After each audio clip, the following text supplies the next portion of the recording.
चलो बताओ।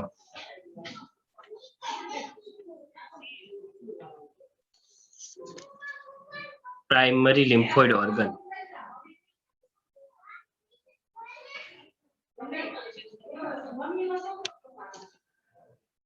ओके,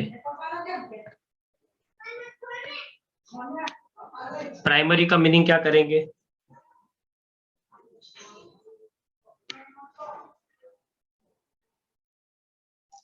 अच्छा, ऐसे या फिर प्राइमरी और सेकेंडरी, जैसे ऐसे लिखा हो प्राइमरी लिम्फोइड ऑर्गन्स और सेकेंडरी लिम्फोइड ऑर्गन्स, तो उसका मीनिंग हम क्या करेंगे? ऐसे प्राइमरी का फंक्शन क्या होगा, सेकेंडरी का क्या होगा, क्यों कुछ को प्राइमरी कहा है और कुछ को सेकेंडरी कहा है?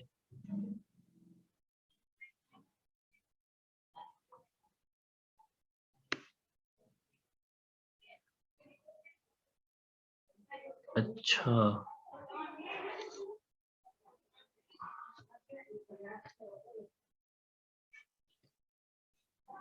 प्राइमरी का मतलब ये होता है कि जो ज्यादा इंपॉर्टेंट है, जिसका मेन या प्राइमरी फंक्शन है। सेकेंडरी वो है जिसका फंक्शन सेकेंडरी है, मतलब जो। हाँ, तो देखो 13 में ऑप्शन आएगा सी। सी ही ऑप्शन आएगा, वो सही है, ऑप्शन सी आएगा। पर हाँ, ये किसी का पीछे का आ रहा है, बैकग्राउंड का। मेरा नहीं होगा, मेरा आ रहा है। हम्म।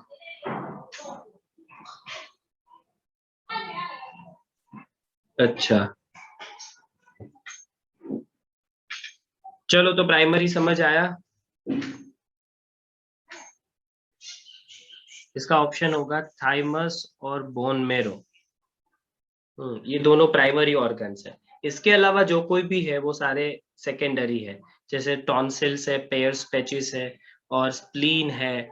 सेकेंडरी भी बहुत सारे हैं। आप देखिए, किसी को याद है सेकेंडरी कौन से है? अगर प्राइमरी ये है, अगर प्राइमरी लिम्फोइड ऑर्गन्स ये है, तो सेकेंडरी कौन से है, याद है किसी को?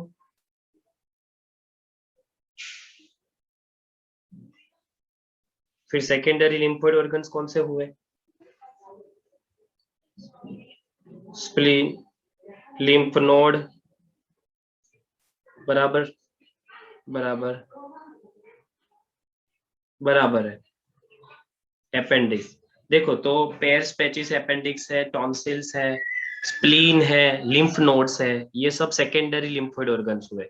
पर प्राइमरी लिम्फोइड ऑर्गन्स का सीधा मीनिंग करेंगे कि ये सबसे ज्यादा इंपॉर्टेंट है, मोस्ट इंपॉर्टेंट है, ऐसा। चलो, अब अब आगे बढ़ते हैं। अब है ओड मैन आउट।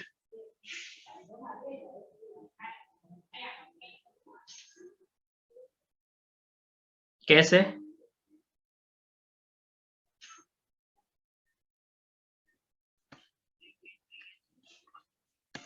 हाँ, तो ऑप्शन ऑप्शन बी आएगा।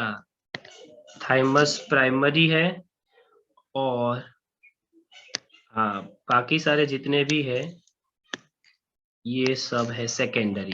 बराबर, तो इसके हिसाब से हमने इसको अलग किया। तो पहले जब भी ऑड मैन आउट पूछते हैं ना, तो आपको ये सोचना पड़ेगा कि किसके रेफरेंस से इसे अलग करना है। वो याद आएगा तो बाकी सब आपको याद आएगा।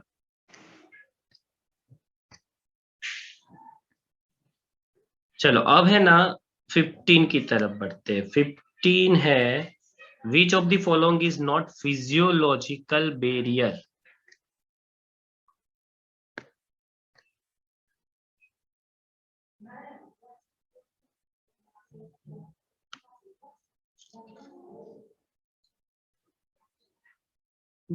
देखो, HCl, लाइसोसोम, सलाइवा, टीयर, ये सब फिजियोलॉजिकल है, तो म्यूकस कोटिंग कौन सा ऑप्शन है?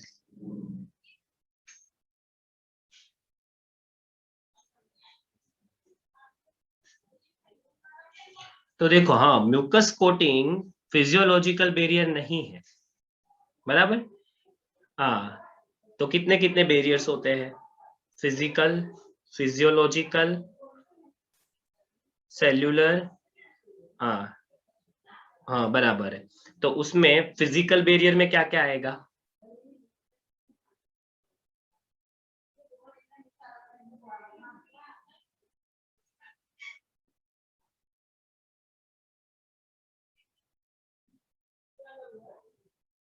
हाँ बराबर है।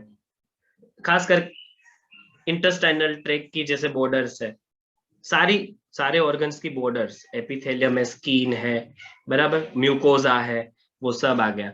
और फिजियोलॉजिकल में ये सब आया, HCl, लाइसोजाइम, सलाइवा, टीयर। और सेल्यूलर बैरियर में, हाँ हाँ वो सब, मोर्फो न्यूक्लियर, हाँ लिम्फोसाइट्स, लुकोसाइट सॉरी, वो। और साइटोकाइंस में इंटरफेरॉन्स,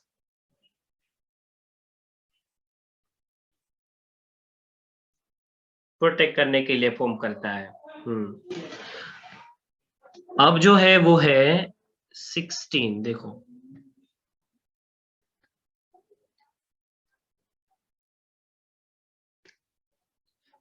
बताओ, enzyme that kills bacteria, the enzyme is, अब ऐसे इस वर्ड, इसका मीनिंग ये होगा कि एक एंजाइम है जो बैक्टीरिया को मार देता है। कौन सा होगा वो एंजाइम?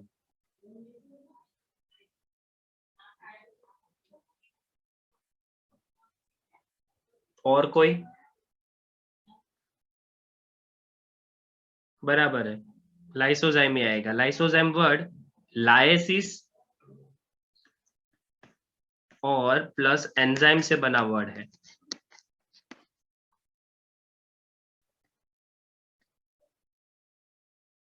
तो हाँ, लाइसोजाइम का थोड़ा प्रोडक्शन सलाइवरी ग्लैंड से भी होता है। और लाइसोजाइम है वो खास करके बैक्टीरिया की सेल वॉल को डाइजेस्ट कर देता है, इसलिए फिर बैक्टीरिया की डेथ हो जाती है। चलो अब बढ़ते हैं इम्यून सिस्टम में। 17, what is true about interferons? 17, what is true about interferons? Interferons एक साइटोकाइनिन बैरियर है, बराबर ना?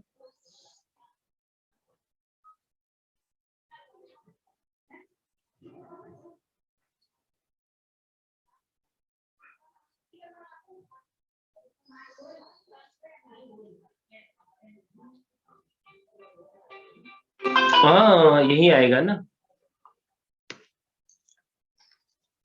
वो वायरस के प्रोटेक्शन के सामने, against the virus, sales produce करते हैं, जिससे दूसरे जो हेल्दी सेल्स है उसे वायरस का इन्फेक्शन लगे नहीं।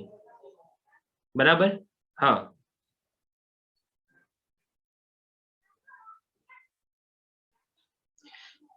ये वायरल प्रोटीन तो नहीं है ना, वायरस का प्रोटीन नहीं है ये सेल ने बनाया, हमारे सेल ने बनाया प्रोटीन है, वायरस का प्रोटीन थोड़ी है।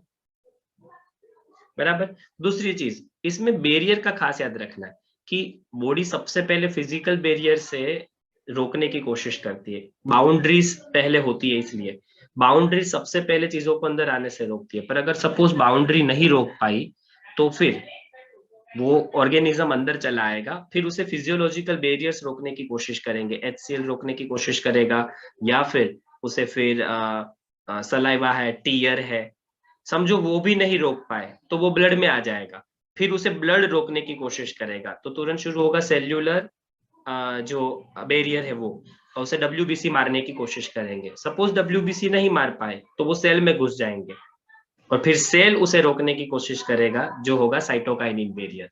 तो ऐसे लेवल है, ये ऐसे लेवल है कि इसने रोका, वो नहीं रोक पाया तो ये रोकेगा, ये नहीं रोक पाया तो वो रोकेगा, ऐसे पूरे 4 बैरियर है।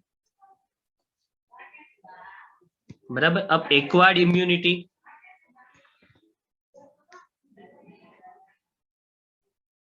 ओके ओके, एक्वायर्ड का मीनिंग क्या करोगे? हम्म,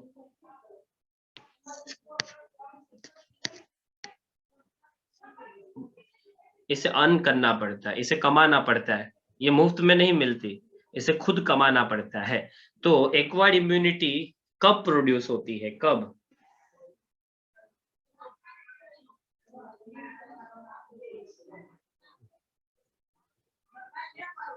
हम्म,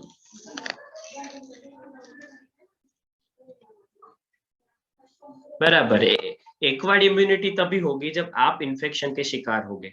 आपको कोई इन्फेक्शन होगा तो आपका बॉडी सीखेगा उससे कि ये भी चीज होती है, इससे भी बचना पड़ता है। कैसे बचेंगे उसका लर्निंग वो करता है। आप जैसे जैसे एक्सपोज होते हैं इन्फेक्शन से, वैसे वैसे आपकी एक्वायर्ड इम्यूनिटी और बढ़ती है। क्यों डॉक्टर्स की इम्यूनिटी ज्यादा होती है? क्योंकि वो ऑलवेज इन्फेक्शियस पेशेंट्स के कांटेक्ट में ही रहते हैं, इसलिए वो मोर इम्यून होते हैं। मजदूर के बच्चे ज्यादा इम्यूनिटी इसलिए शो करते हैं क्योंकि वो ऑलवेज एक्सपोज होते रहते हैं। जितना बच्चे को ओवर पेम्पर ओवर केयर में रखा जाए उतना उसकी एक्वायर्ड इम्यूनिटी लो प्रोड्यूस होगी। जो ट्राइब्स है, ट्राइब्स जिसे हम कहते हैं जंगल में रहने वाले जो ह्यूमंस है, ह्यूमन ट्राइब्स, वो लोगों की एक्वायर्ड इम्यूनिटी खतरनाक होती है। अमेजोन ट्राइब्स की एक्वायर्ड इम्यूनिटी बहुत ज्यादा होगी, इसलिए साइंटिस्ट उसके ऊपर रिसर्च करना चाहते हैं। और कुछ ऐसी ट्राइब जिसको अभी तक हम मिले नहीं या किसी और ह्यूमन के कांटेक्ट में कभी नहीं आई, उसके अंदर ऐसे एंटीबॉडीज और एक्वायर्ड इम्यूनिटी होने के चांसेस है जो शायद नॉर्मल इंडिविजुअल में नहीं देखी जा सकती। चलो 19 का डी किधर चला गया? अच्छा यहाँ है, तो इसे स्मॉल कर देते हैं। ये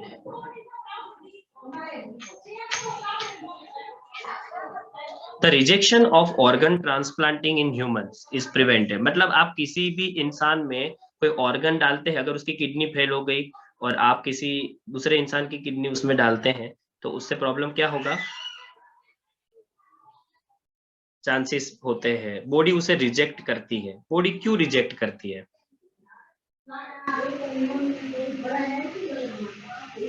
सेल्फ और नॉन सेल्फ का डिफरेंस बॉडी जानती है, बराबर। अब हम नहीं चाहते कि ऐसा हो, क्योंकि हम तो नहीं चाहते पेशेंट की किडनी फेल हो गई है तो हम तो चाहते ही है ना कि पेशेंट में नई किडनी आए और वो काम करे। तो हम इस रिजेक्शन को रोकने के लिए कौन सी दवाई दे सकते हैं? बराबर है, 10 चैप्टर में है। साइक्लोस्पोरिन हमारी इम्यूनिटी को क्या कर देगी? हाँ, हमारी इम्यूनिटी लो हो जाएगी, इसलिए बॉडी उसका अपोज नहीं करेगी। और जब तक इम्यूनिटी लो रहेगी तब तक वो ऑर्गन हमारी बॉडी में एडजस्ट हो जाएगा, बराबर। तो ये प्रोसेस है। अगर हम चाहते हैं कि ये रिजेक्शन कम से कम हो तो हमें किसी रिलेटिव की जो किडनी है या ऑर्गन है वो लेना चाहिए, तो वो बेटर ऑप्शन रहेगा। 20 treatment of snake bite by anti venom या एंटी वेनम, एक्चुअल में anti venom is an example of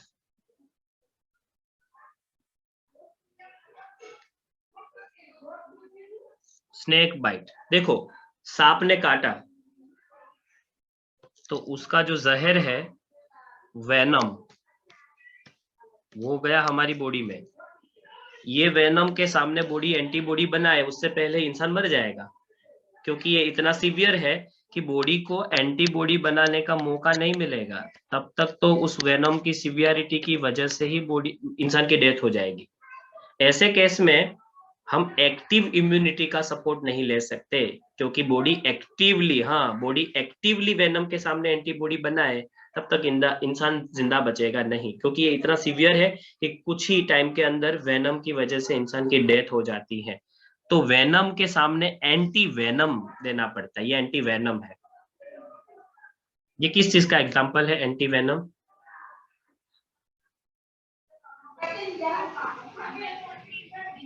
हाँ, ये वही है। तो ऑप्शन क्या आएगा?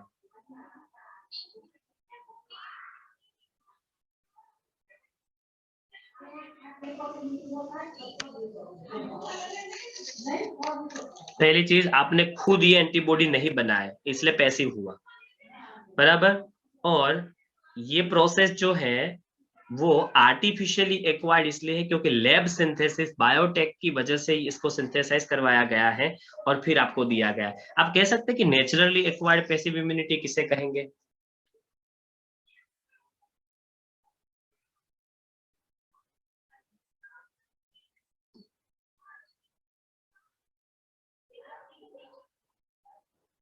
आप वो कोई एग्जांपल आप दे सकते हैं कि जैसे बनी नेचुरली है पर हमने नहीं बनाई।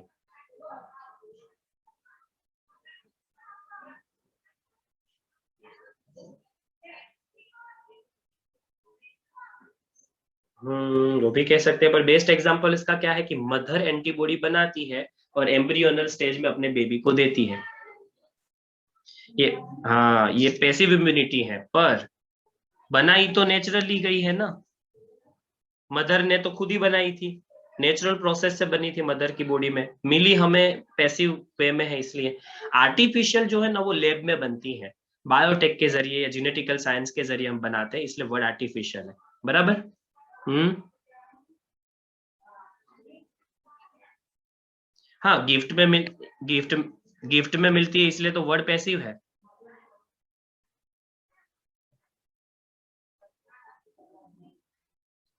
एक्टिव कब बोलते हैं? जब एक्टिव खुद बनाओ तो बोलते हैं ना, आपने कहा खुद बनाई, किसी और ने दी तो पैसिव। नेचुरली क्यों बोला? क्योंकि जिसने भी बनाई है उसने नेचुरली बनाई है, लैब में नहीं बनी है। बराबर। बाकी बायोटेक के जरिए अब एंटीबॉडीज का प्रोडक्शन आसान हो गया है। चलो, अब है 21, which is concern with humoral immunity. उसके लिए याद होना चाहिए कि ह्यूमरल इम्यूनिटी क्या है।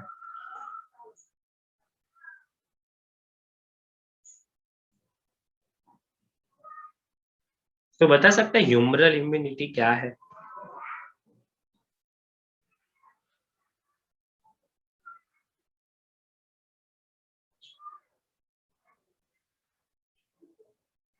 ना, ऐसे ऐसे नहीं है, इसका एक स्पेसिफिक वर्ड है, इसमें स्पेसिफिक लाइन है कि ह्यूमरल इम्यूनिटी और सेल मीडिएटेड इम्यूनिटी। इम्यूनिटी के टाइप्स दिए हैं आपको, एक्टिव इम्यूनिटी, पैसिव इम्यूनिटी। बराबर। फिर आपको दी है सेल मीडिएटेड इम्यूनिटी, फिर आपको दी है ह्यूमरल इम्यूनिटी, इनेट इम्यूनिटी, जो इनेट बैरियर्स होते हैं उससे इनेट बाय बर्थ मिलती है वो इम्यूनिटी। ऐसे ये नाम है, तो ह्यूमरल इम्यूनिटी का कुछ मीनिंग होता है। ये सिंपल आंसर है, जनरल नॉलेज जैसा, जो आपको याद ही रखना पड़े, जीके जैसा है, वो आपको याद हो तो आंसर आएगा।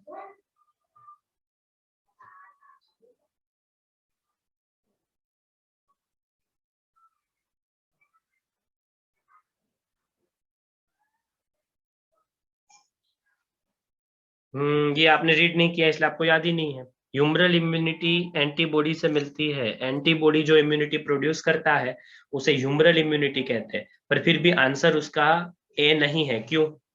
ये बात सही है कि एंटीबॉडी से मिलने वाली इम्यूनिटी को ही ह्यूमरल इम्यूनिटी कहते हैं, फिर भी इसका आंसर ए नहीं है। क्यों?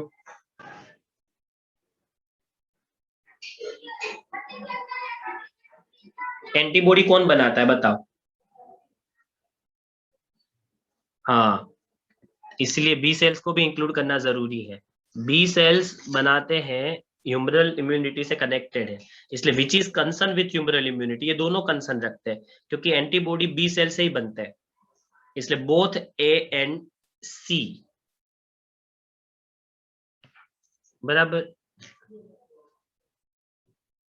आया समझिए। 22, the antibody present in colostrum. Colostrum ये भी जी के जैसा, जी के ये पूरा एंटीबॉडी प्रेजेंट इन कोलोस्ट्रम।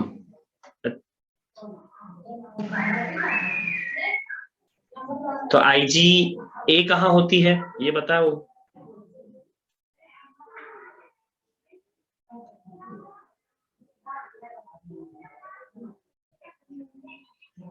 वही पूछ रहा हूँ ना, आईजी ए कहाँ होती है फिर? आईजी ए आएगा, क्योंकि आईजी ए होती है कोलोस्ट्रम के अंदर। बराबर। देखो, आईजीए कोलोस्ट्रम में होती है। कोलोस्ट्रम क्या होता है पता है ना?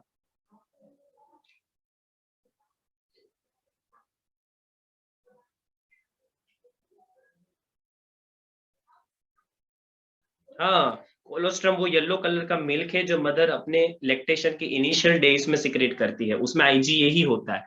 और तो ये बाकी सारी चीजें हमें नहीं बताई है, जैसे आईजी, ये डी क्या होता है, तो आईजीडी क्या है, इम्यूनोग्लोबुलिन डी, उसके बारे में नहीं बताया है।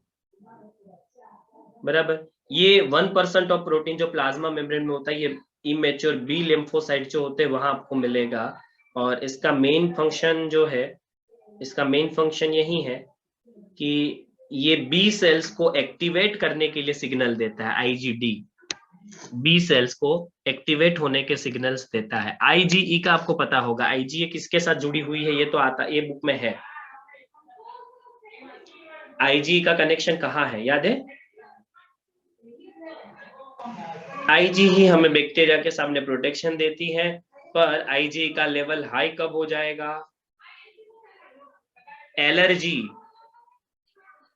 ये एलर्जी स्पेसिफिक है। बराबर।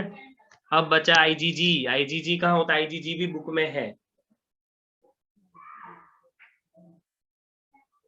ये ह्यूमन के सीरम में होता है। 75% सीरम एंटीबॉडी जो ह्यूमन में है वो आईजीजी टाइप के होते हैं, ब्लड सर्कुलेशन में पाया जाता है ये, और ये बी सेल्स ही प्रोड्यूस करते हैं। इसका फंक्शन याद है? इसका फंक्शन आपकी बुक में नहीं, ये भी अगेन बैक्टीरिया और वायरल इंफेक्शन के सामने आपको प्रोटेक्ट करता है। और ये मोस्ट कॉमन एंटीबॉडी है, मोस्ट कॉमन एंटीबॉडी, सबसे कॉमन अगर कोई एंटीबॉडी है तो यही है। बराबर। और आईजीएम जो है वो वर्टिब्रेट्स प्रोड्यूस करते हैं, ये वर्टिब्रेट्स मोस्टली प्रोड्यूस करते हैं। और ये सबसे सबसे बड़ी एंटीबॉडी है। हाँ,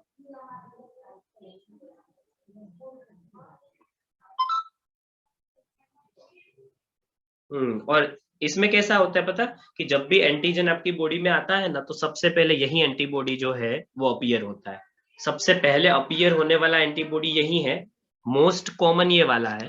पर जब एंटीजन आपकी बॉडी में आता है तो सबसे पहले जो शुरुआत करता है अपने काम की वो यही है। इसका काम भी, हाँ, बी सेल्स के एक्टिवेशन का काम है इसका भी, ये उसका कंट्रोल करता है।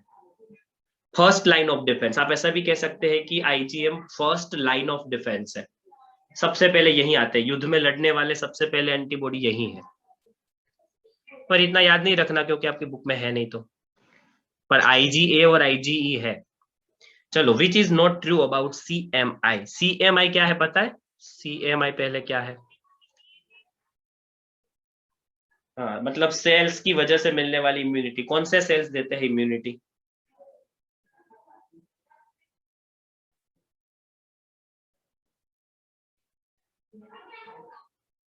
बराबर है। तो ए आएगा, ये सही है। पर क्यों ए आएगा? अगर ये बी लिम्फोसाइट से प्रोड्यूस नहीं होती तो किससे होती है?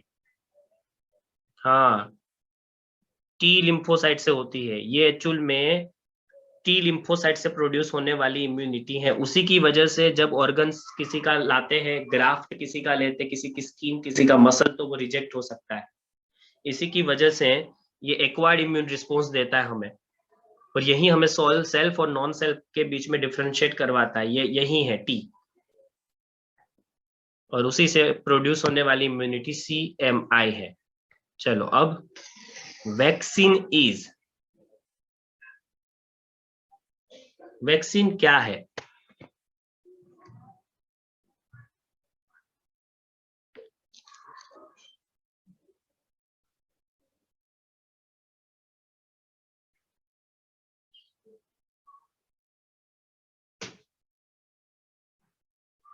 हाँ, मोस्टली आपको पता है ना कि वैक्सीन के अंदर हम उसी बैक्टीरिया और वायरस को डालते हैं जिससे डिजीज होता है।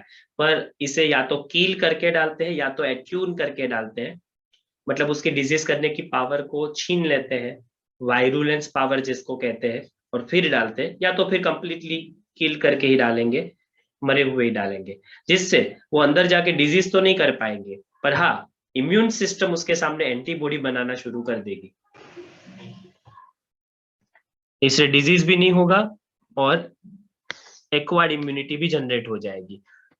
अब the best HLA human leukocyte antigen match for transplant in order of preference is. आपको पूछा है कि आप चाहते हैं कि एक इंसान के अंदर कुछ ट्रांसप्लांट करना है, तो इसमें बेस्ट प्रेफरेंस ऑर्डर कौन सा है? सबसे पहले किसका लेना चाहिए? ओके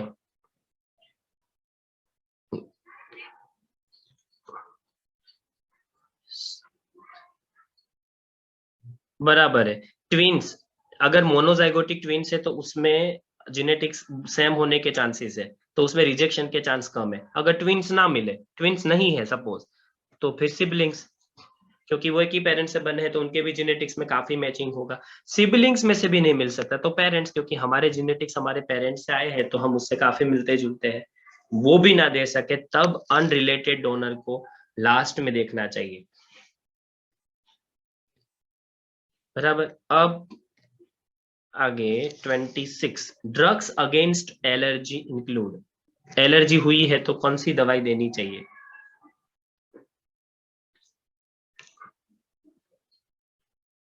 ऑल ऑफ दी अबो। ऐसा कहा जाता है कि एड्रेनालिन है ना, वो सीवियर एकदम स्पीड से एलर्जी के सामने, और स्टीरॉयड एकदम स्पीड से एलर्जी के सामने रिस्पॉन्ड करते हैं। ये तीनों चीजें दी जाती हैं, पर मोस्टली डॉक्टर्स जिनका यूज करते हैं नॉर्मल एलर्जी में वो ये होती है। सर्दी जुकाम में हम जो दवाई लेते हैं ना, जिससे ना वो स्टीरॉयड नहीं होती। सर्दी जुकाम में स्टीरॉयड, हाँ वो भी स्टीरॉयड के बहुत यूज है, पर हाँ वो जिम वाले भी यूज करते हैं। पर स्टीरॉयड को एलर्जी में तब यूज करना होता है जब एलर्जी का लेवल ज्यादा है। सर्दी जुकाम में जो एलर्जी है, छींके आ रही है हमें, स्नीजिंग है, जो रनिंग नोज है, हाँ कॉमन कोल्ड के जो सिम्टम्स है, एलर्जिक सिम्टम्स ही है वो सब ऑलमोस्ट, उनको रोकने के लिए एंटी हिस्टामाइन ही प्रिफर की जाती है। ये सबसे प्राइमरी है पहले। सिट्रीजिन है, फेनिरमाइन है, क्लोरफेनिरमाइन है। आप पढ़ना, मोस्टली सिट्रीजिन बहुत देते हैं, आप पढ़ना आपको पता चलेगा।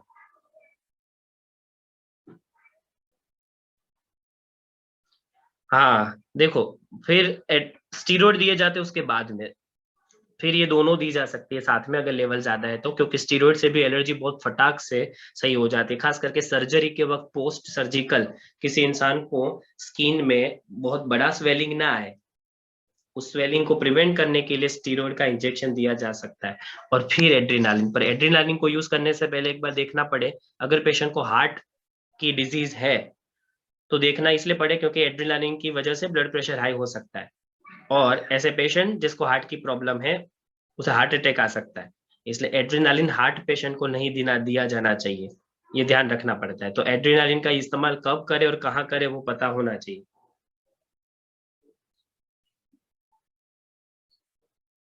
हाँ एड्रेनालिन से हो जाता है, इसलिए जिनको ब्लड प्रेशर की प्रॉब्लम है, खास करके हार्ट प्रॉब्लम, ऐसे पेशेंट्स को एलर्जी के केस में इन दोनों को ही यूज करना चाहिए। फिर एड्रेनालिन का यूज है उसे प्रिवेंट करना चाहिए हमें। आंसर आएगा ऑल ऑफ दी अबो।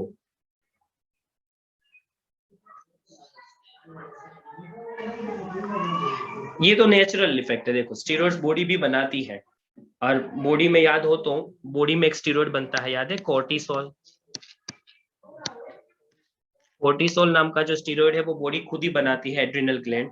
ये कोर्टिसोल स्ट्रेस हार्मोन है, और डिप्रेशन की कंडीशन, एंजाइटी के ये बढ़ जाता है, और कोर्टिसोल के बढ़ने से आपको आर्टरी डिजीज हो सकती है।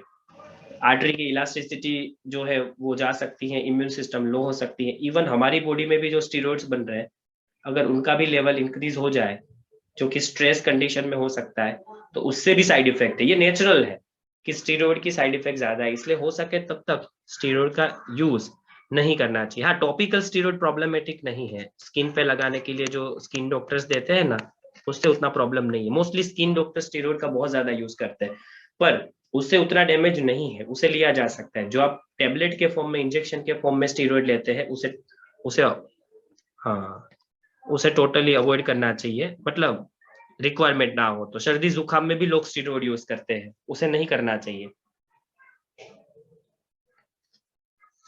फिर 27 है, पर 27 का थोड़ा पार्ट ऊपर है।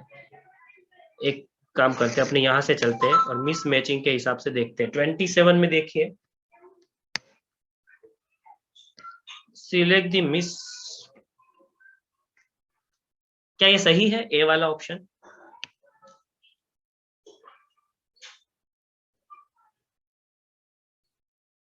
हम्म, ये ये रॉन्ग है। एड्स के लिए कौन सा आएगा तो?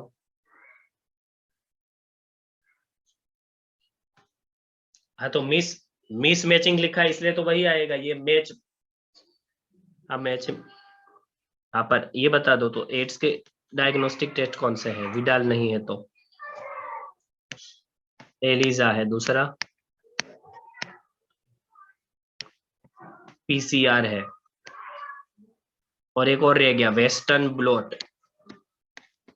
वेस्टर्न ब्लॉट सबसे ज्यादा अच्छा है, वो मोर रिलायबल है।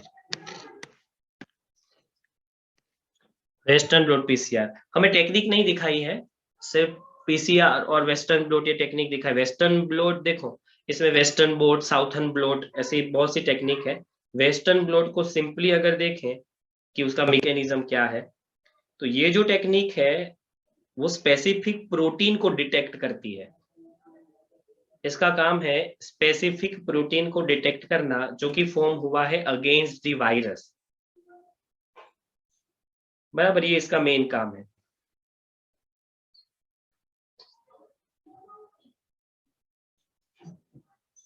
इसलिए तो लिखा है स्पेसिफिक प्रोटीन। ये उसी प्रोटीन को डिटेक्ट करने की कोशिश करता है जो वायरस की एंट्री की वजह से बना है। और डेफिनेटली कोई एंटीजन बॉडी में आया है तो उसके सामने एंटीबॉडी बना ही होगा, और वो वायरल प्रोटीन को डिटेक्ट करने की कोशिश करता है। वेस्टर्न ब्लॉट टेक्निक, देखो प्रोटीन भी दो टाइप के हैं, कि एक तो वायरस के ऊपर लगा हुआ कैप्सोमियर कैप्सिड, वो भी प्रोटीन है, और दूसरा वायरस की बॉडी में आने की वजह से जो हमारी बॉडी ने एंटीबॉडीज बनाई है वो भी प्रोटीन ही है, एंटीबॉडी भी प्रोटीन ही है।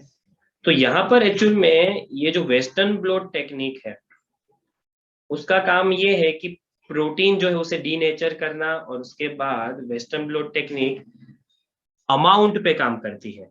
खास करके आप देखोगे तो ये एक एनालिटिक टेक्निक है जिससे हम स्पेसिफिक प्रोटीन का डिटेक्शन करते हैं। पर कौन सा? तो कहते हैं कि एनिमल डिराइव्ड एंटीबॉडी आपका होता है। Sample undergoes protein denaturation. पहले आपको क्या करना होगा कि जो सैंपल लिया है उसे उसमें जो प्रोटीन है उसे डीनेचर करना होगा। डीनेचर का मतलब है वो लंबे प्रोटीन के टुकड़े टुकड़े हो जाएंगे, फिर उन प्रोटीन के टुकड़ों को जेल इलेक्ट्रोफोरेसिस से हम सेपरेट करेंगे। वो जो जेल इलेक्ट्रोफोरेसिस हमने पढ़ा था, ये सब प्रोसेस इसमें है। फिर इसमें साउथर्न ब्लॉट, नॉर्थर्न ब्लॉट, ऐसी भी टेक्निक्स है बहुत सारी, और इन सब में अलग अलग प्रोसीजर है। ये वेस्टर्न ब्लॉट है, फिर साउथर्न ब्लॉट है, नॉर्थर्न ब्लॉट है। हाँ डीएनए फिंगरप्रिंटिंग में साउथर्न ब्लॉट टेक्निक के बारे में बताया है। फिर ये तो गलत ही है, एड्स विडाल टेस्ट तो। अस्थमा एलर्जी ये सही है क्योंकि अस्थमा एलर्जी की वजह से ही होता है। और अब ये वाले ऑप्शंस भी देख ही लेने चाहिए क्योंकि ये सब सही है। सही है तो हमें याद रखने चाहिए। मास्ट सेल, उससे आईजीई का कनेक्शन है, एलर्जी के कंडीशन में दोनों बढ़ जाते हैं, और एचआईवी बॉडी फ्लूइड से स्प्रेड हो सकता है।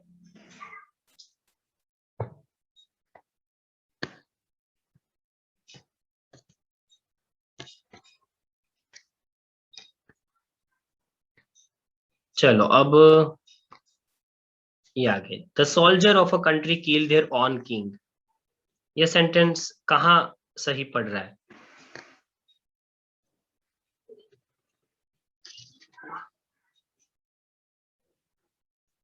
मतलब इसका मीनिंग ऐसा कर सकते हैं, ये वही चीज है कि कंट्री के सोल्जर उसी के खुद के किंग को मार रहे हैं। इसका मतलब ये है कि खुद ही के एंटीबॉडीज, हमारे एंटीबॉडीज हम पे ही अटैक कर रहे। करना था बैक्टीरिया वायरस पे अटैक, उल्टा हमारी बॉडी के कंपोनेंट्स हमारी ही बॉडी पे अटैक कर रहे हैं।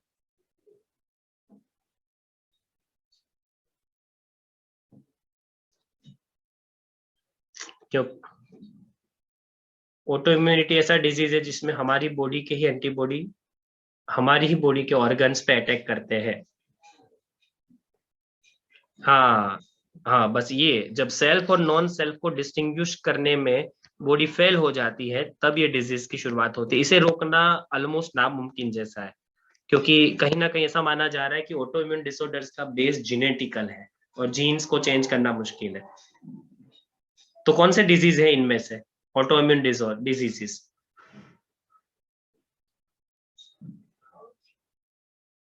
जो आपकी बुक में ये आपकी बुक में ये दिया है, पर आपकी बुक में एक और चैप्टर है कहीं जहां ये भी दिया है।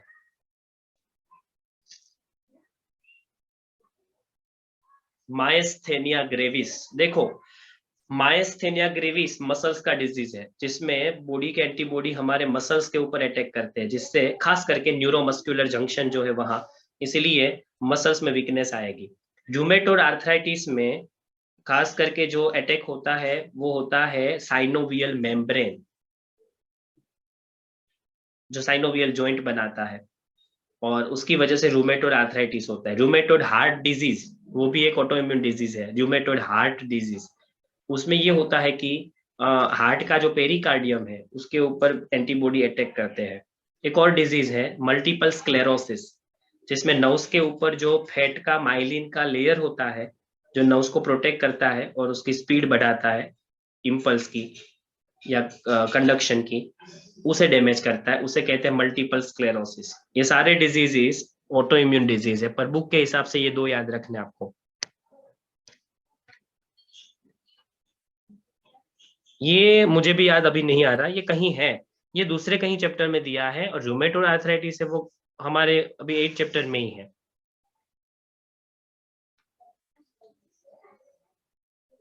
फिर 30 है, the dreadful RNA virus HIV attacks mainly किसके ऊपर? इसका सिंपल मीनिंग है HIV अटैक्स किसके ऊपर अफेक्ट करता है?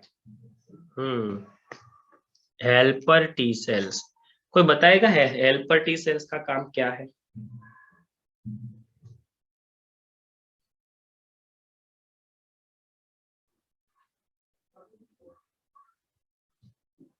तो हेल्पर टी सेल्स जो है, helper T cells most important है, और उसका मेन रीजन यही है कि वो बी सेल्स को एंटीबॉडी बनाने के लिए हेल्प करता है।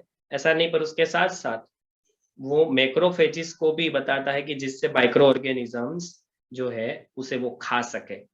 तो ये बी सेल्स को कहता है, इसके कहने पर ही बी सेल्स एंटीबॉडी बनाएगा, अगर ये खत्म तो बी सेल्स एंटीबॉडी नहीं बना पाएंगे। और दूसरी चीज, मैक्रोफेजिस जो है ना, वो माइक्रो ऑर्गेनिज्म को खा जाते हैं, और इसके लिए भी यही रिस्पॉन्सिबल है। कैसे?